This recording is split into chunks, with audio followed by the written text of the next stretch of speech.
સમાજની અંદર બે બે કેન્દ્રીય મંત્રીઓ હોય અને જુવાન જોત પહેલા એમ કહેવાતું હતું કે છોકરાઓથી છાશું ન પીવાય. પાટીદાર સમાજના 45 વર્ષના દીકરાને ગુજરાતના શાસક પક્ષનું નેતૃત્વ સોંપાય એવા કાર્યક્રમની અંદર જો આ કાર્યક્રમ હોય તો હું એમ માનું છું કે સફળતા અને પબ્લિસિટી આને કહેવાય, એને પબ્લિસિટી ન કહેવાય. અમારા ગામડામાં કહેવત હતી, ગામડામાં કહેવત હતી કે ગંજી હળગાવનારા ગામમાં એક જ હોય. ગંજી એટલે આપણને ખ્યાલ નહીં આવે, જ્યારે ખેડૂતોનો પાક પાકે અને પછી એને એક ખેતરમાંથી એક જગ્યાએ એકત્રિત કરવામાં આવે અને સરખી ગંજી કરવામાં આવે, એક ઓઘો કરવામાં આવે, એ ગામની અંદર એક જ સળગાવવા વાળો હોય પણ એ આખા ગામને પરેશાન કરતો હોય.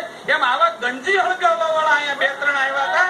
એને હું પાટીદાર સમાજની સાથે જોડતો નથી, આ કાર્યક્રમની સાથે જોડતો નથી. એટલે જે હેતુ હતો તે સફળ રહ્યો.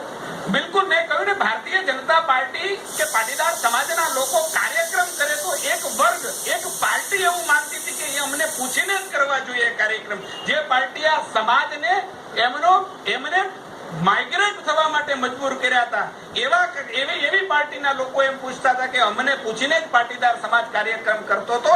એમના અહમ આજે પૂરો થઈ ગયો હોય. આ કાર્યક્રમે સાબિત કરી આપ્યું છે કે પાટીદાર સમાજ એ કોઈ પાર્ટીનો નથી. પાટીદાર સમાજ એને કોઈ પાર્ટી મહત્વ આપે, એ પાર્ટી જે પાર્ટી એના યુવાનોને આગળ કરે એની સાથે રહેશે. અને પાર્ટીના કાર્યકર્તા તરીકે તો હું ડંકાની ટોચ ઉપર કહું છું કે પાટીદાર સમાજ ગઈકાલે ભારતીય જનતા પાર્ટી સાથે હતો.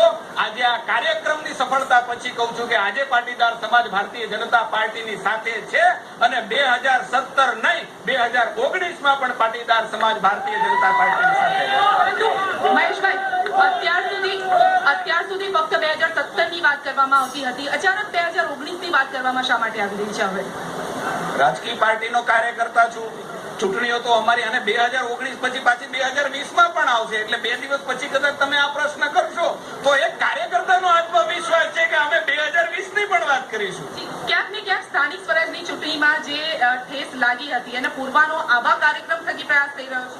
ભારતીય જનતા પાર્ટીનો બેના કાર્યક્રમ હતો. આ કાર્યક્રમ પાટીદાર સમાજનો હતો. પાર્ટી પોતાની રીતે કાર્યક્રમ કરે છે ને આજે જે પ્રકારે વ્યારાની અંદર કાર્યક્રમ હતો એ ભારતીય જનતા પાર્ટીનો એક્સક્લુઝિવ બૂથના કાર્યકર્તાઓનો હતો. મહેશભાઈ, બીજેપીની આખી ફોજ જે સ્ટેજ ઉપર જોવા મળી. કાર્યકર્તાના સંગમને તમે જુઓ તો 2017 અમે જીતીશું, 2019 જીતીશું અને અત્યારે જ કહી દઉં 2020 પણ જીતીશું.